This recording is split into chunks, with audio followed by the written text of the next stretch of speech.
This is the Note Closer Show, where you get the latest developments in distressed note investing and learn the secrets of how you can control millions of dollars worth of property for pennies on the dollar. Get educated and entertained by someone who has closed thousands of deals and lives to support you in achieving the same. Now, here's your host, CEO of We Close Notes, Scott Carson.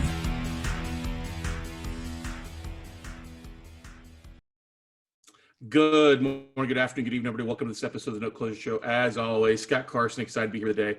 I'm really honored to have a special guest join us from San Diego this morning. This guy is a thought leader, a film producer. He's got his honorary Ph.D., but more importantly, he's a buddy of mine that I've known and somebody I reach out to when I'm going through rough times and somebody that I bounce ideas off of. But this guy is a big believer that no matter what's going on in life, whether you're ups or down, your time is now. So I'm honored to have our buddy Greg Reid join us this morning on the Note Closer Show. How's it going today, Greg? Come on. So where did you get more hair?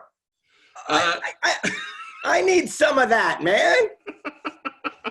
Yeah, the more you grow your chin, the more it's coming off your head. I've always been blessed to have a full head of hair. So yeah, you little sexy beast. Hey, so first of all, it's great to see you again. Yeah. I've been watching your career for the last year just skyrocket and blow up, and how you're taking things online and impacting a lot of lives. So good job, brother. Thanks, man. I appreciate it too. And you've just recently done that too, with everything kind of calling an audible with your amazing event, Secret Knock, which is one of the, top 1 or 2 entrepreneurial events that everybody should attend as by Forbes magazine or Entrepreneurs magazine as well too? Yeah, right? all the above. And it's really interesting. Yeah, we do the weirdest event. It's the greatest event that you cannot go to unless you're invited, right? So yeah, it's called Secret Knock. You have to go Google it and find it. But I got to tell you what's interesting. The audible part was interesting. Everyone's adapting and adjusting. And when I did a book called 3 Feet from Gold, it's about turning obstacles into opportunities. And we're seeing so many of those things pop up in our daily lives right now. And I'm sure you're doing call after call and people with their great ideas. My friends and myself with Sphere of Influence, we're seeing this as like a golden age of opportunity that when we come out on the other side, we're going to be so blessed, and we'll also look back and say, man, I don't want to squander this opportunity and do nothing with it. Yeah, I think it's the biggest thing is that we can't huddle down scared in this time. We've got to, pivot. We've got to do some things differently than what we were doing business as normal, no matter what field you're in for the most part. And it kind of makes me think about your most recent book that you had come out was Millions Made Easy, right? Wealth Made Easy. Sorry, millions and billionaires you interviewed on there. Because so many of them, also many of the successful, have gone through trials and tribulations in their lives. You want to kind of talk a little about that? Yeah. So for 3 years, I went around the world and I interviewed people worth $100 million to $1 billion. And I kept asking them, what did they do? And their blueprint was so simple. I put it down on one page. Every single one of them, I called it a wealth hack. For example, Tonino Lamborghini. Everyone's heard of Lamborghini. I said, how did you and your dad create so much dough? And he said, all you got to do is create a product, good, or service that people will save their money to happily hand it to you.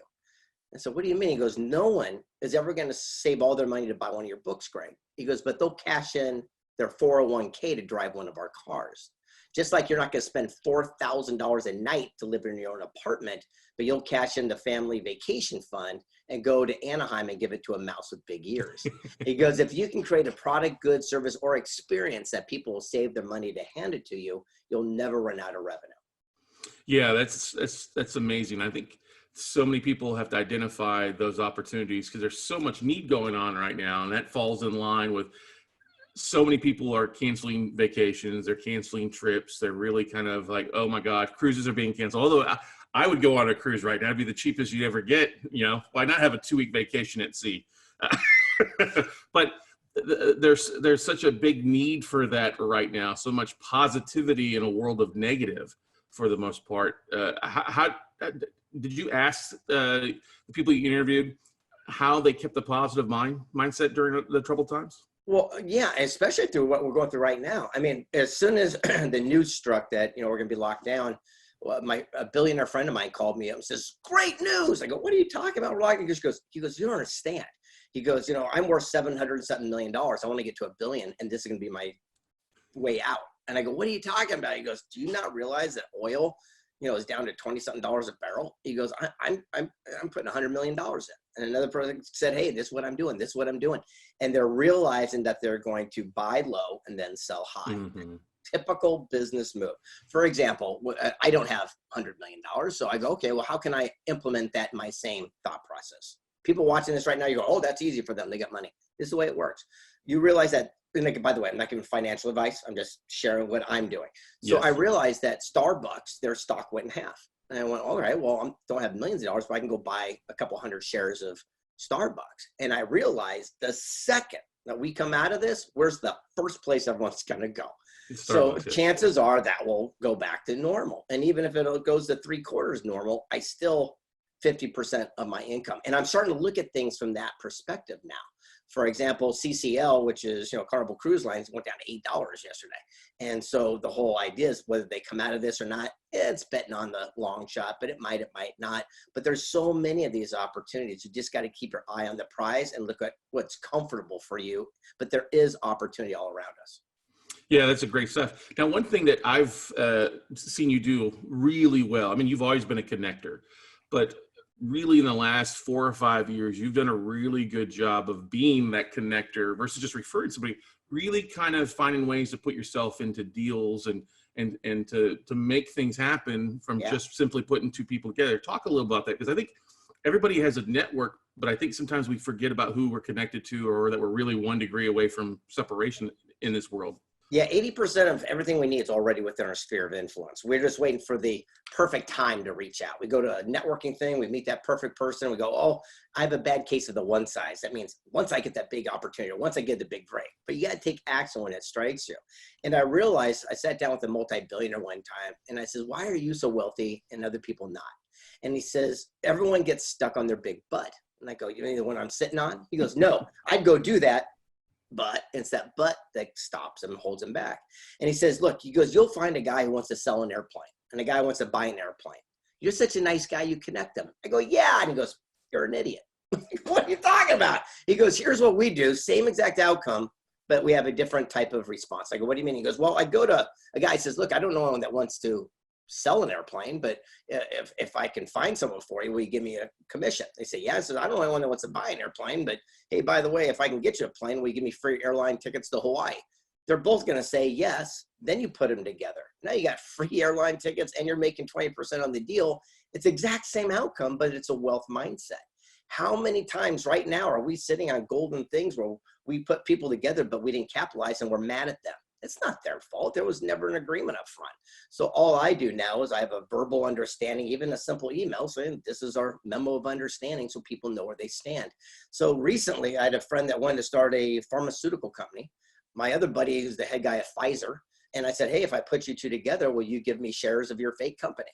They did, but it turned out to be a legitimate one. They went public, and now I've got millions of shares of this company just by making that connection. That's awesome. That is totally awesome. And a lot of people can do that with different companies or softwares with affiliate splits and affiliate opportunities across the board out there too, to help monetize their time and their connections. And besides just connecting people, but that's a beautiful thing, because you're exactly right. It's like, hey, if I can help you, can you help me? Everybody wants to help each other, and we're not opposed to, hey, making sure somebody gets a referral fee. Because if we didn't have that connection, nothing would happen anyway to begin with. And so that's your genius there. Yeah, now, and you're not really being a broker. You're just connecting people with a verbal understanding of how it works out.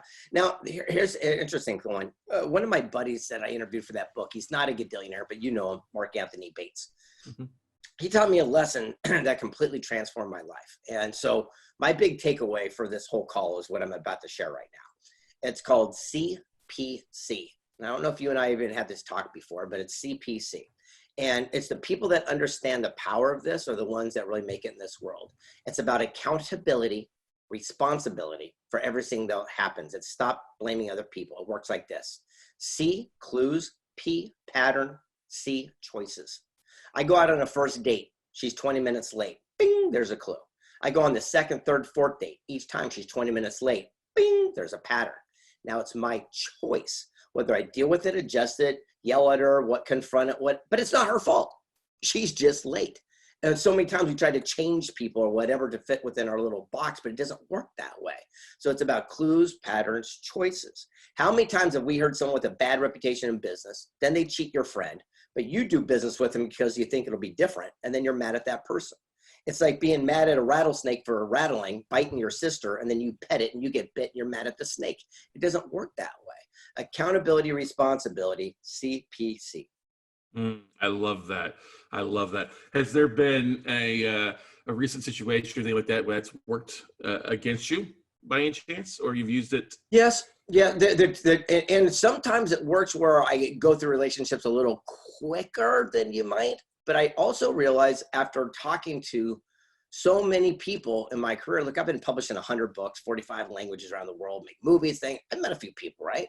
And I always ask these common denominators, because I don't want to know everything that, I want to know what, every time you did this, you failed. Every time you did this, you succeeded. And if I see a blueprint, I'm going to start following it. And that's one of the things I kept realizing. People are never upset that they made a bad decision or a bad relationship or a bad thing. They're always bad that they stayed in it too long. That's it. And so this CPC part, this other C, is the part that I realize gets me through.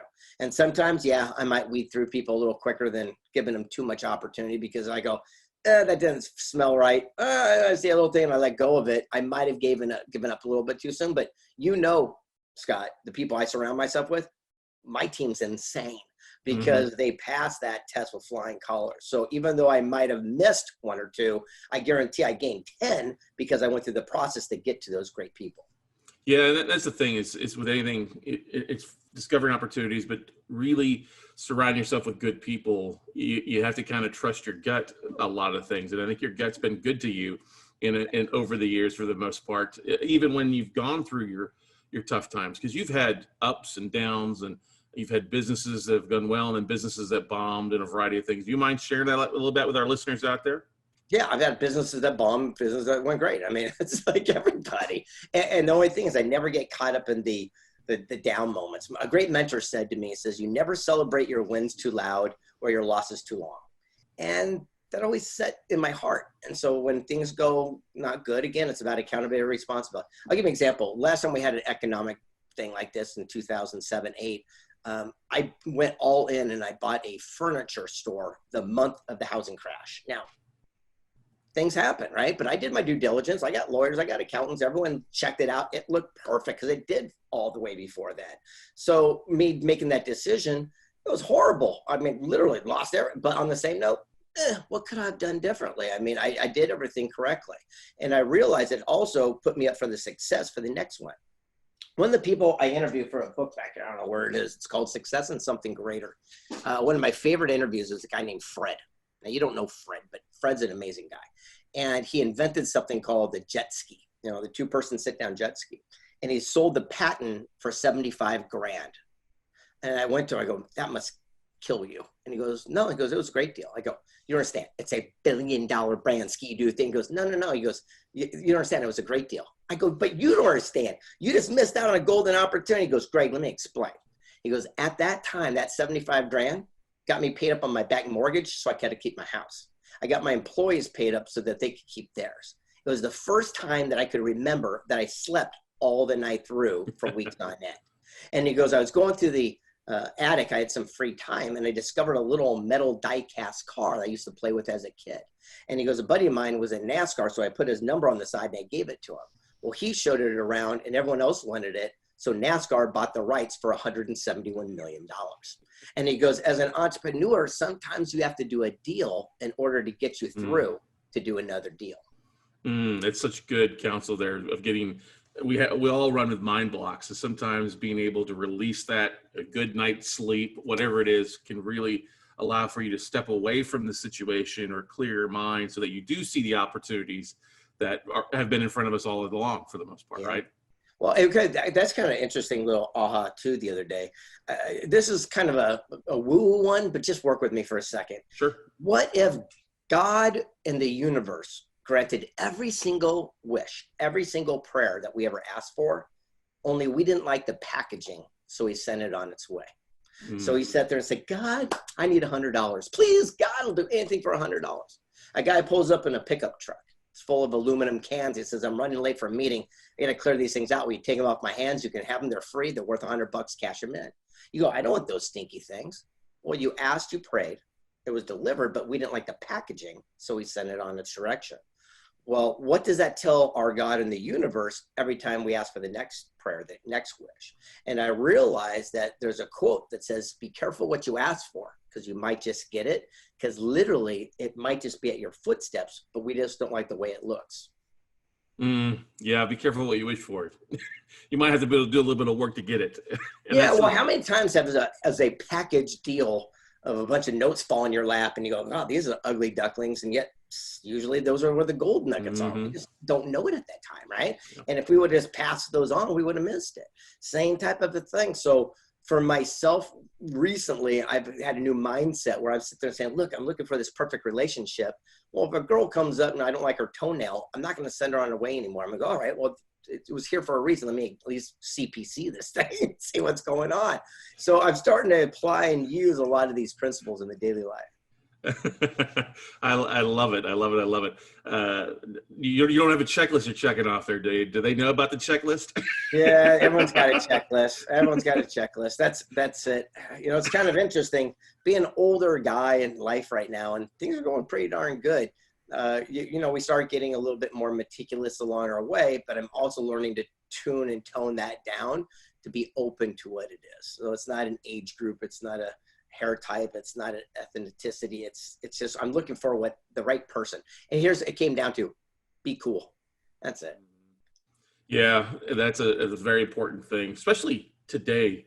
Just be cool. You know, I think we're all dealing with issues, all have drama in our lives a little bit. Some of us have more than others. That might be a pattern for you to avoid, right? Obviously the drama. But with what's going on today, what are some things that you're doing? Because you're a very outgoing person, and you've got this great network. And I know you're leveraging a lot of online stuff and stuff. But what are some things to do that you're using to kind of maybe recharge and keep yourself in a positive mindset, Greg?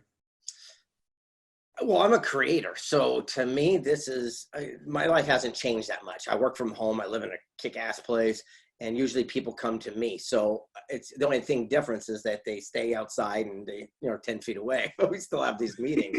But what I'm doing is I'm seeing, again, there's a lot of opportunity to clean up stuff. So I've been working on a TV reality show for quite a while now called Wake Up and Crush It. So I finally, last few days, got to sit down and edit that show so it can go to, start pitching all the networks. So I sat down with the founder of the E! Network, Showtime, and said, hey, I got this show. Sent them the teaser, and they said, look, no one's buying right now. And I said, that's the perfect time to start pitching right now, right?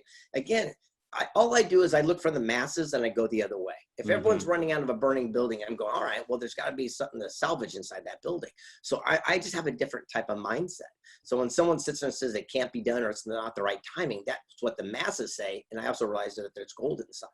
Yeah, there's a lot of what people aren't say it's not the right time. That is the right time to take advantage and strike and create something and really put the word in when everybody else is just sitting off, oh, it's not going to happen. Now's the time. I mean, we see that a lot with what we're doing in marketing and making sure we're connecting and continuing to connect with our bank asset managers and our vendors just to touch base with them when everybody else is just sitting twiddling their thumbs, streaming Netflix. We're continuously working, putting in 10, 12-hour days to make sure that we're connected out there and staying on top of mind with everybody out there. Now, you just had another amazing event, your Secret Knock. You see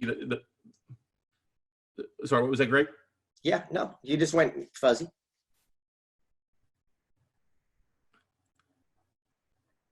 Okay, you just went a little fuzzy. That's fine. But you just had Secret Knock again. What was this?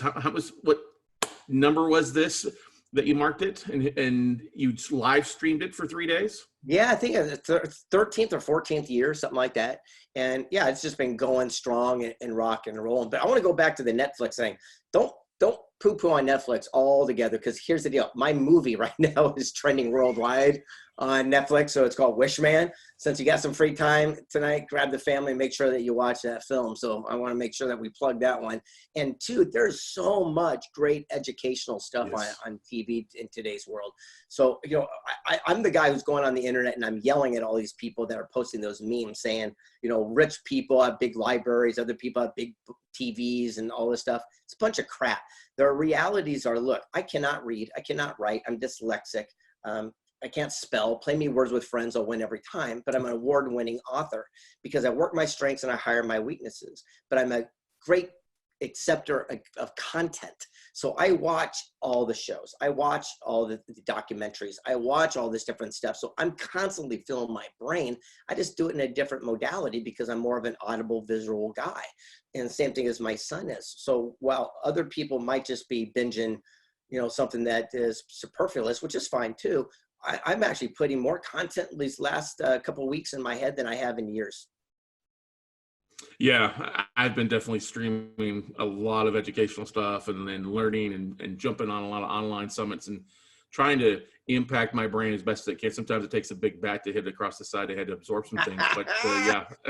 I love it. So going on this journey, it's kind of interesting. It's like a lot of people always ask you, what's your favorite interview, your favorite thing? It's like picking your favorite kid. But for me lately, it's been this story I've been telling over and over about Steve Wozniak, the guy who created Apple computers. And I asked him, I said, how did you and Jobs have so much success in your life? And he says, well, we just embraced our lack.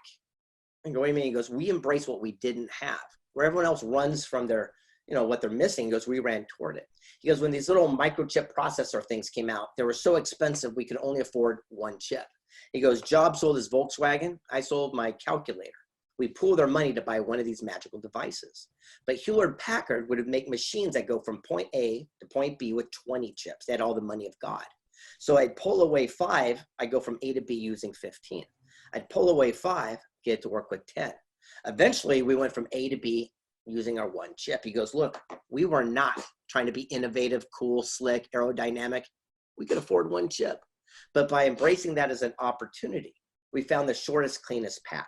And by doing that, we changed the way people do personal computing for the rest of the world, for the rest of their life. He said, where could you be in your own chosen field of endeavor if you stop looking at something as your greatest challenge and obstacle, but it could right now just be the greatest blessing and opportunity in disguise. That's the truth. That's definitely truth.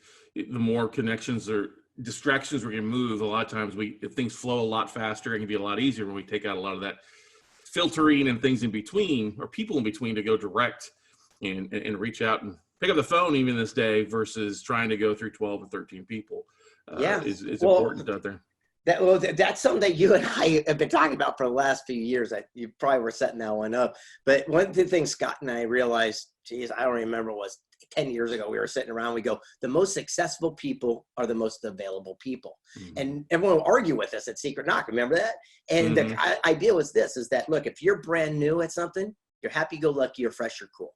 If you're at the top of your field, happy-go-lucky, had nothing to prove. In the middle, pain in the neck. You're filled with ego, you're edging God out.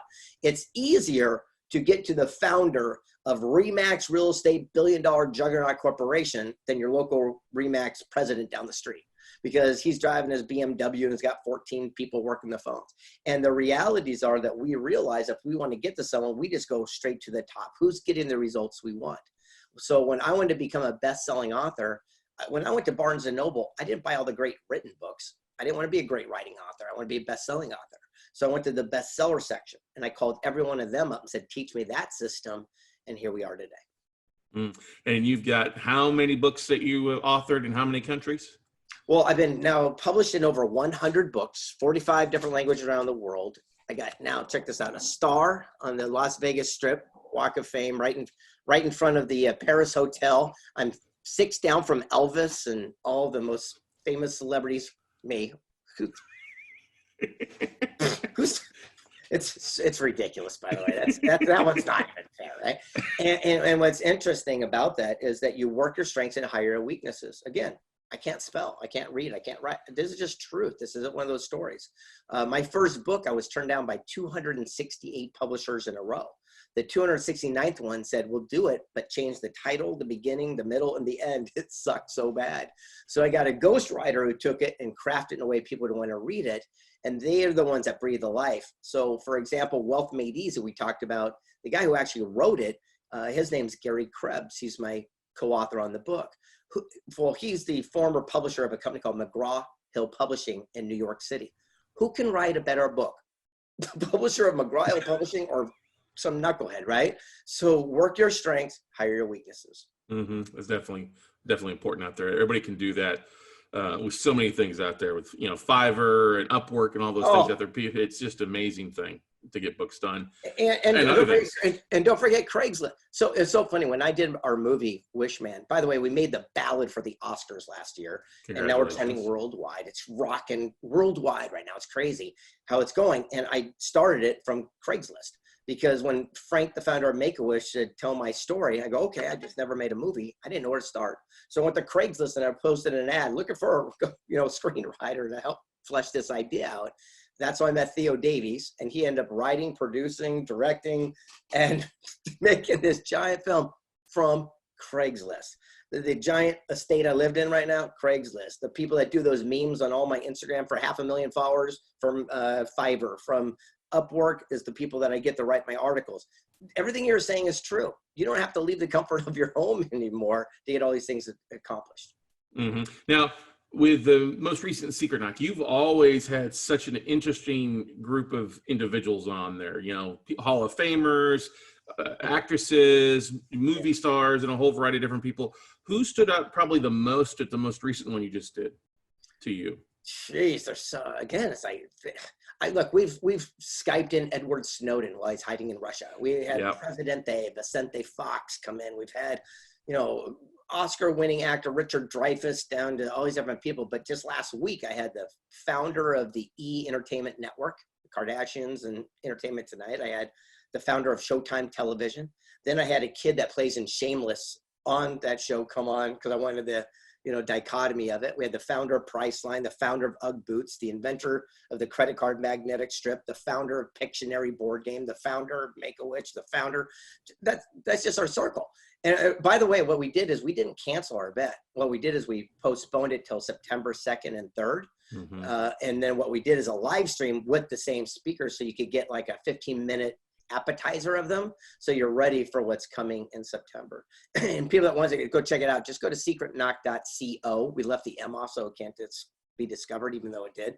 And you have to apply, go through, jump through a couple hoops, so then we catch them on fire. The whole idea is this. It took me years to build these relationships. I mean, literally decades. And so the last thing we need to do is have some wackerdoodle who talks to dead aliens to their cat in a tinfoil hat coming up to Tonino Lamborghini, who just flew in from Italy, and start talking about, his imaginary cat farm. So it's very important to make sure that we surround ourselves with positive, like-minded people, because you get direct access. There's no VIP list. There's no velvet. You are hanging out. You're sitting right next to. You're going to lunch. You're having coffee and enjoying a beer with these amazing people. Yeah, I will vouch for that, everybody. I've been many times, and it is one of the most amazing events that you will go to. You will walk out of there floating with so much positive energy and talking with so many amazing people that have no ego. They're there to give and to ask questions. And if you want to take over the mic, Greg might let you do that every once in a while to ask the questions. And I would. We want that. Yeah. Yep. We reward rowdy behavior. The whole idea is that the more you engage and you participate, the more that you're rewarded. I'm so tired of these events where you go to and it's just boring talking heads and stuff. So, for example, if I'm talking to, I remember when Vicente Fox, President Vicente Fox came on stage last time. I go, Vicente, let's start our interview slow and I'll work our way up. He goes, okay. I go, I understand you're building me a wall. Thank you very much. He goes, you mother, right? It was great. And then we're doing this interview, and then all of a sudden in the middle of it, our co-MC host, Charles Vest, will go, wait a second. And he pulls out a Nerf gun, and he goes to someone in the audience and say, stand on the table, and if you can take this Nerf gun and you can hit across the room and you can hit that thing, we'll give you $1,000. And everyone starts chanting, they do it, and then I go, okay, back to you, Tony. Vicente. And it was like, what's going on, right? There's no rhyme or reason. And we do that to keep doing pattern interruption so your brain can actually absorb what people are saying. Because what will happen is sometimes someone will say something so brilliant that you go down a rabbit hole in your own brain and start thinking about how that applies to you, and you just drift off. So by us doing these little things all the time keeps you focused so you can actually take all this content. Mm-hmm. Yeah, it's really, really a great event. One that we always look back on. Steph and I talk about it quite a bit on the different ones we've been to, and I was enjoying the live stream from last week with the Secret Knock as well, and looking forward to the one in September. So, what are the dates again? For September 2nd and 3rd, or when are the dates again? September 2 and 3 in San Diego, California. And if you go to secretknock.co, we're going to do another live stream next week on the 9th. And I'm bringing I just got to warn you, it's amazing. Some of the people I'm bringing on, we're doing a 3-hour segment. Mind blowing. I was just sitting there going, oh my gosh. So if you ever read Rich Dad, Poor Dad or Outwitting the Devil, Sharon Lecter, New York Times bestselling author, she's coming on. John Asseroff with Neuro Gym from The Secret, the whole idea about the vision board, things of this nature, but he's talking about the, changing the way that your brain works all the time. We're bringing on the Jamaican bobsled, Cool Runnings, the actual captain from the Jamaican bobsled team. We've got 3-time gold medalists, Olympic champions. It's incredible. So if you ever just want to hear from these people and actually engage and talk to them, go to secretknock.co and you can register just to do it, and it's free. Awesome. Great stuff, Greg, as always. And I want to thank you for coming on today and injecting some positivity and some excitement and energy. You were always a ball of energy there for you. I do, you've talked to so many people, but one of the interviews that has always stood out to me that you've talked about is your interview with Evander Holyfield and how different he was. Would you talk a little about that before we let you go? Yeah, it's interesting because he was a poet, like a philosopher, a wordsmith, and I didn't see it coming like most people. And I asked him, I said, Evander, how did you win more heavyweight championships than anyone else in history? And he said, that's easy. I have a higher standard. I go, what do you mean? He goes, well, I showed up early. I left late. I invented exercises. I had a higher standard and I won more championships than anyone. And I go, didn't it hurt being in a fight? He says, yeah, it hurts. But when you're in a fight, you don't focus on the pain. You don't focus on the blows. As soon as you focus on the pain, you end up on your back knocked out. But that's what people do outside the ring. They focus on gas prices, war, economy, and then they wonder why they never become a champion. And he pulled me in tight, an Adonis of a man missing half an ear bitten off by Mike Tyson. And he says, you know what the funny thing is? When you do win the championship, he says, everyone comes to their feet and they chant your name. They raise your hand in victory and the guy puts a big shiny belt around your waist. And at that moment, and at that second, you don't feel even one of the punches you took along the journey. But the guy in the losing locker room will have every bruise and every excuse for the rest of their life wishing they had a higher standard. Mm-hmm. I love that story. Absolutely love it. I think we need to hear it now more than ever because so many people are taking blows, being laid off or not having a job. Their business is hurting. Take the time, create your own different exercise, create your own different standard.